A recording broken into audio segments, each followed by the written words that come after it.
when the Islamic warrior Saladin conquered the Crusaders and took control of Jerusalem, all right, he entered into an agreement that the Muslims would protect the Christian churches.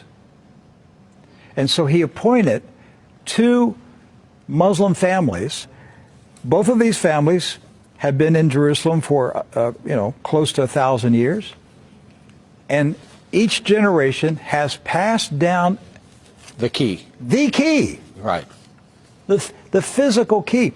Mr. Judah said that the key he presently has is 800 years old. It's incredible. He had another key, but it broke. And this is a Muslim. I mean, yes. Adbi Judah is a Muslim. And he said it's a great honor for a Muslim to hold the key to the Church of the Holy Sepulchre, which is the most important church in Christendom.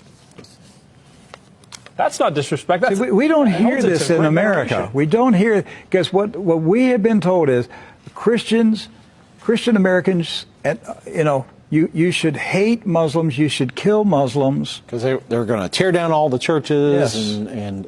and basically just ransack them and everything else. But here we have 2 families that for nearly 1,000 years have actually been watching over Christian churches. That's right. So who planted into our minds here in America that we should hate and kill Muslims?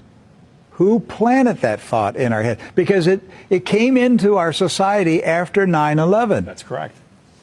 So 9/11 was a calculated, planned operation, and it changed everything in our country. And so we were saturated with media propaganda, which who owns the media in this country? So we were saturated with this media propaganda. You Americans, you need to hate Muslims. You need to go to war. You need to send your sons to go kill Muslims. All right?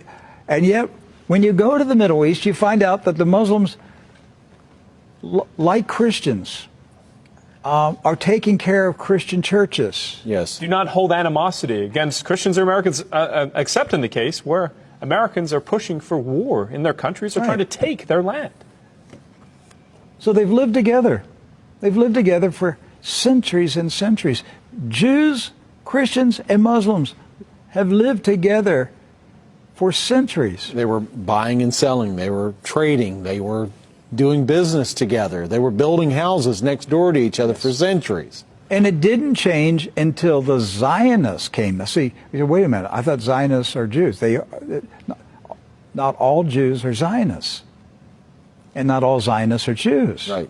Zionism is a political movement. Yes. Right. It's an ideology. Yes. Not an ethnicity. And so when the Zionists came to Jerusalem and Palestine, basically in the 1920s and 30s and 40s, right, they came to agitate. They came to infiltrate. They came to seize control.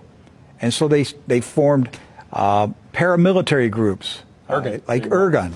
And that's where Ariel Sharon and Menachem Begin, these guys were young terrorists. Yes. That's right. And so there's where the hatred started to come in. The fighting, the animosity, the bitterness.